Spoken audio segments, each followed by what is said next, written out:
Yeah, okay. Right, hello, Tim Randell from Links Magazines, broadcasting today from my back bedroom. We are just starting these lockdown interviews again because they were so popular last year that we're doing them again. And we're revisiting one of them-ish. And I'm very pleased to introduce Councillor Andy Hutton, who is a Tavistock Town Councillor and also the Deputy Mayor. Hello, Andy. Hello, nice to see you. Good afternoon. Good to see you too. Now, we're going to talk about Tavistock Locals Help Trust. And we did do an interview, which is still on our website last year, about the Tavistock Locals Help organisation, but we're going to talk about the trust side of it. So Andy, tell us what it is and what it does. Right, let me start basically about Tavistock Locals Help Group, which no longer exists. This was the group that started in the spring, in the first lockdown, very, very quickly before anybody else like the NHS responders got going. And this was where we managed to get up to 160 volunteers running around Tavistock, doing up to 20 jobs a day, all as volunteers, all COVID safe, basically helping people who were having problems. So we were doing things like shopping for people. We were doing things like collecting prescriptions. We were dog walking. You name it, if people in Tavistock had a problem, they couldn't get out, maybe they were shielding, we were helping. And we did about 1,700 jobs over the first lockdown. And it was very good. People enjoyed doing the volunteering and we were obviously very useful. Over the summer, things died off. We just basically let it keep simmering. We got very little in the way of any requests for help. And then we thought we'll see how things go over autumn. Again, it stayed quite quiet. We did a bit of a resurrection near Christmas because we had a big Christmas event. We discovered there were quite a few people who were still quite lonely and quite isolated at Christmas. They couldn't see their relatives. They couldn't go to a Christmas dinner that usually had been organised by Rotary. That couldn't happen. So a few of us decided, could we not bring the Christmas event to them? So actually what happened, again, we got lots of volunteers. We managed to raise some money. And we had a 3-day event over Christmas where 106 people had gifts taken to their houses. They had a Christmas dinner. They had all sorts of presents, little books of projects to do, all sorts of things. It went very well. Then we went back into the new lockdown and we expected that there would be cries for help again. And so we asked for volunteers. We very quickly got 50 odd volunteers again. Not as many as last time because a lot of people now were used to getting back to work. There were not as many furloughed. So there weren't as many people available to volunteer, but we still had lots of volunteers. Tav is a great place for getting volunteers. And we then expected people to ring us up and ask us for help. They never came. We ended up in a week having about 3 requests. And what's clearly happened is that a lot of people who were having help have now managed to either get help from volunteers who become friends, who were doing it on the side sort of thing, not going through our organisation, which is fine.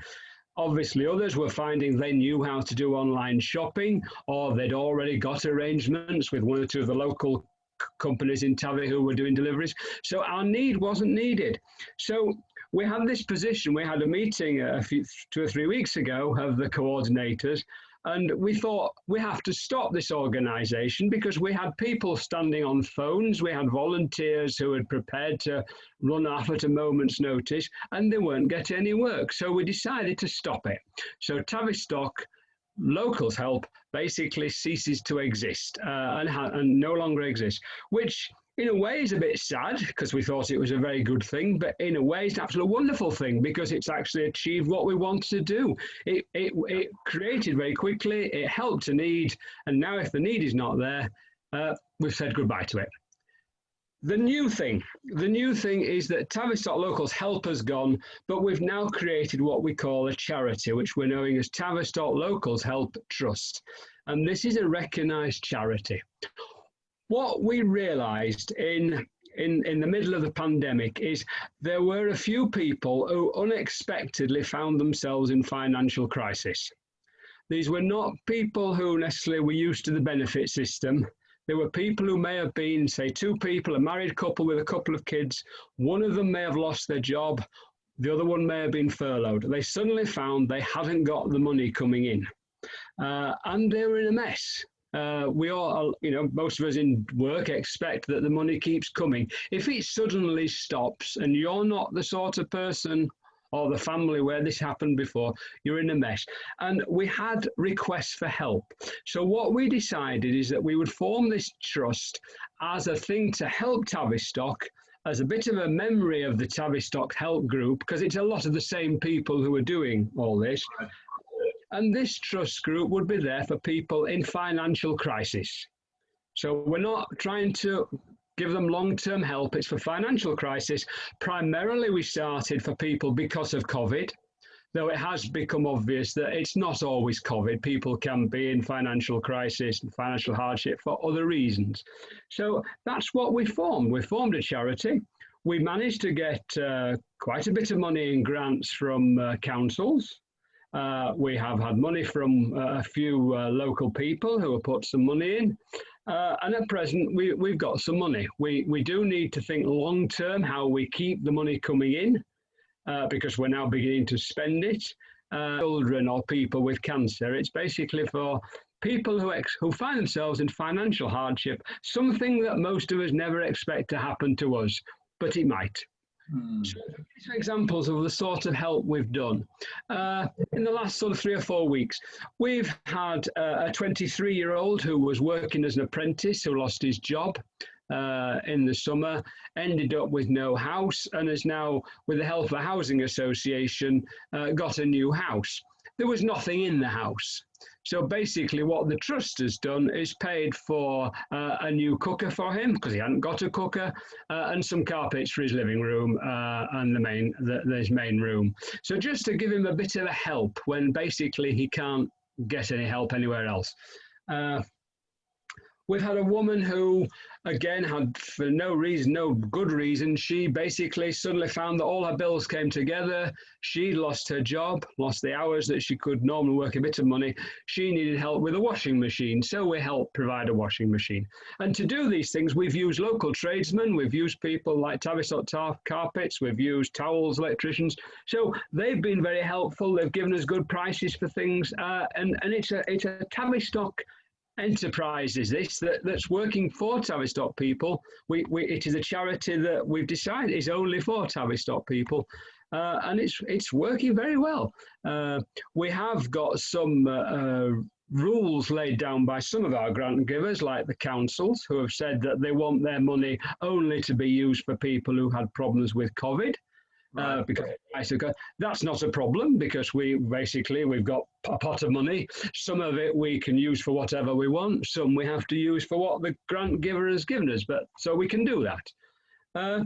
So that's where we're up to. We are beginning to get people. Anybody who comes to us, we encourage them to go through Citizens Advice Bureau or persuade them to go and see Citizens Advice to make sure that they are getting any benefits that they may also be entitled to. One of the problems that we have found already is it is a recognised problem with universal credit. If you lose your job unexpectedly, you are usually entitled to universal credit, the new government benefit. The trouble is they don't pay for 5 weeks. It's assumed that if you lose your job, you've got a month's worth of salary behind you to keep you going. And certainly many people do not have a month's worth of salary. So 5 weeks before you get universal credit, or you can borrow some money off universal credit as a loan.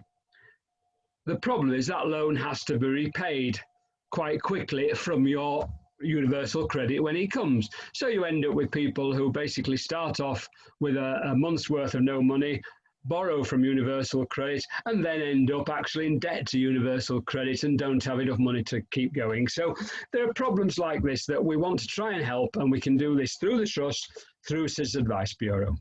And that's where we're up to. So it's working very well. You can access us either through Citizens Advice Bureau or through our website. I've got a website address, which I can give you later. Yeah. We see how it goes. The other things that we can do, which are good, is that we can make decisions very quickly. There's 6 trustees in this group, all of whom are connected by email and WhatsApp. And so if we need to make a decision, we can do it within 48 hours. And that is sometimes very important because this is financial crisis. And if you're in crisis, you might be in crisis today. Yes, absolutely. Just a couple of things. We must remember to give all the contact details out at the end. But just so someone is in crisis today, they go to your website and they talk to somebody. Yes. Yes, there's an email address, or they can ring. And one of the people that you're likely to talk to is one of the trustees. Yes. Okay. And what do the trustees require at that point in time? I mean, is there a long application form to fill out? Is there a series of questions? Because clearly you need to be able to assess whether this is a genuine need.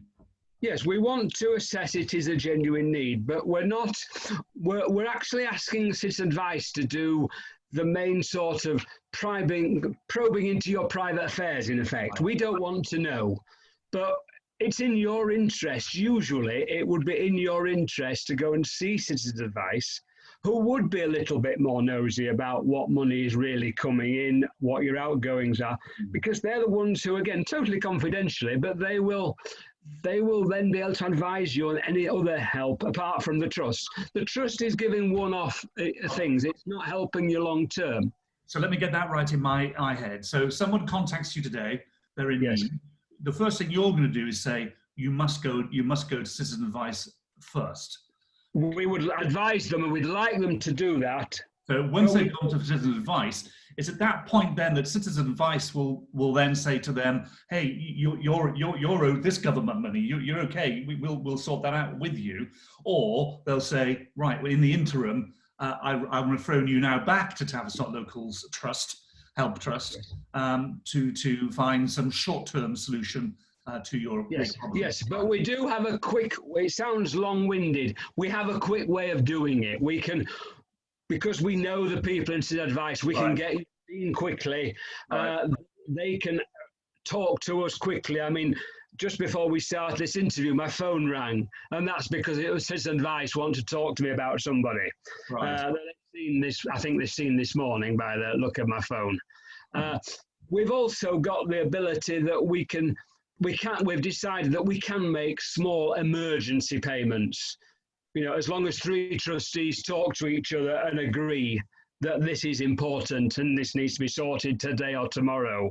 We've all agreed, and the charity rules of our charity say we can give immediate help. That doesn't stop anything else. But to just correct something, we have actually decided recently we've stopped using the phone line.